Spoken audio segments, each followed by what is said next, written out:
Do you have a Honda Element or a Honda CR-V and you need to actually get a key fob programmed for it? Well, let me show you how to do that. It's super easy.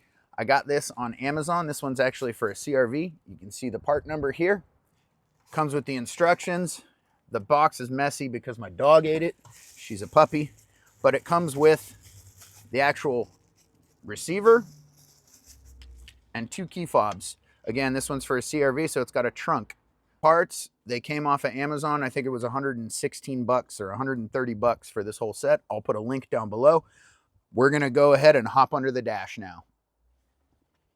All right, we're gonna take this fuse panel down, just a couple clicks, and then it kind of falls out of the way. And now all the way up in this back corner, you'll find one of these. Some of the lower end Hondas did not come with a key fob, or if like me, you purchased a used vehicle and it didn't come with a key fob, you can go ahead and replace this device. It's super simple. So the one that came in the kit just unplugs, little clip on the back side, comes apart. New one goes back in, and we slide it into place. You hear that click? That means it's going to be in there permanently.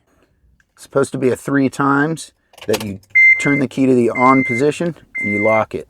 Turn it off, turn it on, lock.